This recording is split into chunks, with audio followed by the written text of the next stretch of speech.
오늘 말씀에서 세 명의 사람을 한번 생각해 보려고 하는데 그 첫 번째가 다윗입니다. 다윗은 특별히 사울의 가족들을 특별히 사울의 아들이었던 요나단, 또 자신의 친구였던 요나단의 아들 무비보셋을 하나님의 은총으로 베풀어 주죠. 이 믿음의 특징이란 게 뭐냐면 받은 만큼 흘려보낸다라는 거예요. 받은 만큼 흘려보낸다. 그러니까 하나님께서 우리에게 주신 은혜대로 은혜 받은 사람, 또 하나님의 놀라운 기적을 체험한 사람, 또 하나님께서 형통케 하신 사람, 하나님께서 무엇인가 우리에게 주면 그것으로 끝나는 게 아니라 또 다른 사람들에게, 우리 성도님들에게, 아니면 가족들에게, 또 지인들에게, 직장에 많은 사람들에게 하나님께서 주신 그 은혜대로 또 그만큼 흘려보낸다는 거죠. 그러면 놀라운 믿음의 법칙은 하나님께서 흘려보내는 만큼 또 하나님께서 채워주시고 또 채워주시고 채워주세요. 마치 옹달샘처럼 옹달샘은 나와서 계속해서 뭐 이렇게 차진 않잖아요. 항상 동일합니다. 그런데도 항상 샘물이 계속 흘러나오는 것처럼, 그러니까 하나님은 우리에게 은혜를 주시는데 우리가 흘러보낼 때 샘솟듯이 계속 하나님께서 은혜를 베풀어 주세요. 결코 썩은 물처럼 고여 있으면 하나님께서 더 이상 은혜를 주실 이유가 없는 거죠. 다윗은 하나님께서 지금까지, 어렸을 때부터 지금까지 하나님의 은혜를 너무 많이 받은 사람이에요. 그러면서 다윗의 특징은 계속해서 그 은혜를 주변 사람들에게 흘려보낸다라는 것이죠. 제가 예전에 목양교회에 있을 때 성도들과 함께 수요일마다 이렇게 봉사를 갔습니다. 용인시 백안면이라고 하는 곳에 샘물 호스피스 병원이 있었어요. 당시에는 이 샘물 호스피스 병원이 아주 유명했고, 이 샘물 호스피스 병원은 뭐냐면 말 그대로 호스피스 병원입니다. 그러니까 말기 암 환자들이 이제 죽음을 앞두고 가장 고통스러울 때 이 병원에 와서 이곳에서 이제 이렇게 도움을 받아요. 그리고 어떤 경우는, 많은 경우가 이제 호스피스 병원에 와서 죽음을 맞이하시는 분이 참 많고, 그러나 이제 이 호스피스 병원이 지금도 그렇지만 오랜 시간 동안 입원할 수가 없습니다. 왜냐하면 너무 많은 말기암 환자들이 있기 때문에 찾기도 어렵고 또 들어가도 오래 있지 못해서, 당시에도 많으면 보통 1개월에서 2개월 정도 그 정도 이제 호스피스 병동에서 계시다가 시간이 차면 다른 사람들을 위해서 어쩔 수 없이 비워주어야 돼요. 그리고 이제 나갔다가 아직 계속해서 고통스러울 때 다시 절차를 밟아서 또 들어오는 경우가 있더라도 다시 이렇게 들어오더라도 나가는 경우가 많습니다. 그래서 이제 호스피스 병동을 가면 이제 그곳에서 이제 아침부터 한 오후 한까지 쭉 거기서도 식사하고 이제 오랜 시간 동안 함께 합니다. 그러면 그분들과 함께 이제 이렇게 도런도런 얘기도 하고, 또 이렇게 주가 이제 많이 청소거든요. 청소를 병동마다, 또 자원봉사자들이 많으니까 병동들을 청소해주고, 또 이분들과 이야기도 하고. 사실은 이야기한다는 게 어렵죠. 왜냐하면 이분들이 이제 계속 바뀌다 보니까 매주 한 주 가더라도 동일한 병동에 동일한 사람이 없을 때가 많습니다. 그러니까 왜냐하면 1개월이나 2개월이라도 사람들마다 다 다르다 보니까 계속 있는 경우가 이렇게 많이 보는 경우가 드물고, 내가 그 병동으로 또 가는 것도 아니기 때문에 그런데 이제 중요한 거는, 그러다 보니까 처음 사람들에게 뭐 인사하고 이야기가 참 어렵더라고요. 왜냐하면 저는 처음이지만 이분은 수많은 봉사자들이 계속 질문을 할 거 아니에요. 그리고 자기 삶을 얘기해야 될 거 아니에요. 내가 왜 병에 걸렸고 이런 아픔이 있고 이런 것들을 계속 얘기하기도 사실 쉽지 않습니다. 그러다 보니까 그런 선에서 이야기할 수 있는 선에서 하면 어떤 때는 뭐 여러 가지 얘기할 때도 있고, 어떤 때는 그냥 청소만 할 때도 있고 그랬습니다. 그리고 그 옆에도 이제 또 한참 이렇게 봉사를 가다 보니까 또 에이즈 병동이 또 생겨왔고, 당시만 해도 에이즈 병동이 많지 않았을 때, 거의 없었을 때 에이즈 병동을 또 만들어냈어요. 처음에는 좀 끔찍하죠. 이거 어떻게 될까? 어쨌든 간에 병동에, 또 에이즈 병동에 우리가 배치되면 에이즈 걸리신 분들과 함께 이제 이렇게 이야기도 하고 이제 청소도 하고 뭐 그렇게 왔습니다. 그러면서 항상 느끼는 건 뭐냐면 이 샘물 호스피스 병, 이것도 되게 유명합니다. 이분은 이제 원장님이 목사님이시고 원진이 목사님이시고 또 항상 이 예배를 드려요. 매일마다 몇 번씩의 예배를 함께 드리고 또 이제 오신 분들이 다 예수 믿는 사람들이 아니니까 거기서 마지막으로 계속 복음을 증거하고, 그런데 정말 깨끗하고 최상의 조건에서, 그리고 자원봉사자들이 정말 많은 분들이 한 1000명이 넘는 사람들이 계속 바꿔서 이 자원봉사를 오십니다. 근데 이 사람들의 특징은 뭐냐면 대부분 다 교회에서 온다는 거예요. 그리스도인이나 아니면 교회에서 오신 분들이 대부분입니다. 그러니까 특징이 틀린 게 뭐냐면 예수 믿는 사람들이 특징은 섬길 수 있다는 거예요.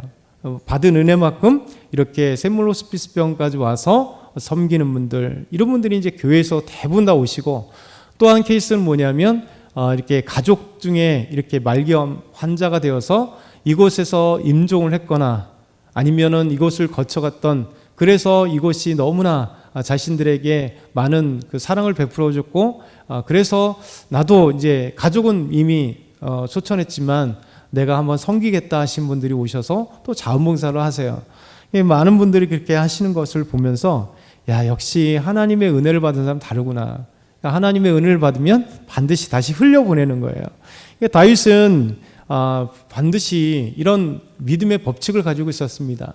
그래서 그가 사울의 손자였던 요나단의 아들이었던 무비보셋을 그가 거두어고, 그리고 그걸 뿐만 아니라 왕의 상에서 함께 나누는, 자기 상에서 왕자들처럼 똑같은 신분을 갖고 음식을 나누고, 그리고 그에게 땅을 베풀어 주고 그곳에서 나는 모든 산물을 그가 먹을 수 있도록, 그 시종들이 또 함께 할 수 있도록 은혜를 베풀어 주신 이런 다윗.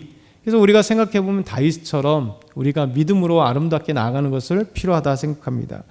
두 번째 볼 사람 무비보셋이에요. 이 무비보셋은 사울의 손자여 요나단의 아들, 그리고 죽음을 피해서 그가 시종이 데리고 가다가 그가 이제 떨어져서 이렇게 다리가 저리게 되는 그런 상황이었습니다.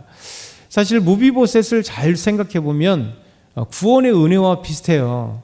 왜냐하면 우리는 죄로 죽을 수밖에 없었던 근데 하나님은 아무 조건 없는데 하나님께서 우리에게 은혜를 베풀어서 우리가 예수 그리스도를 믿고 구원받는 거잖아요.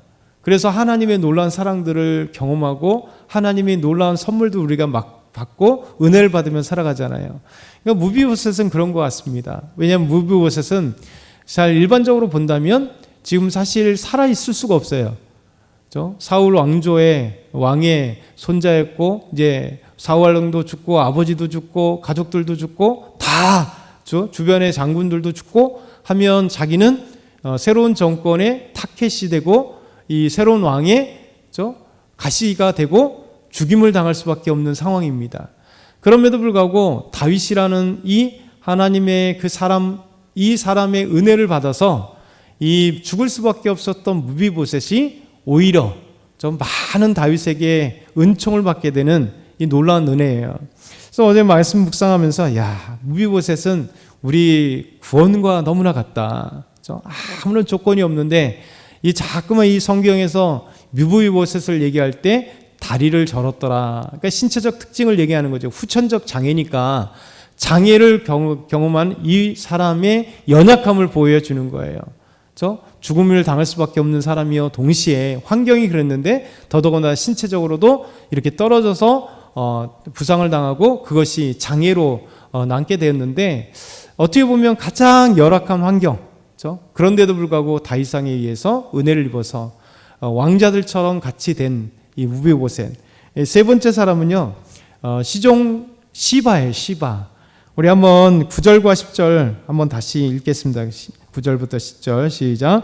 왕이 사울의 시종 시바를 불러 그에게 이르되 사울과 그의 온 집에 속한 것은 내가 다 내 주인의 아들에게 주었노니 너와 내 아들들과 내 종들은 그를 위하여 땅을 갈게 거두어 내 주인의 아들에게 양식을 대주어 먹게 하라.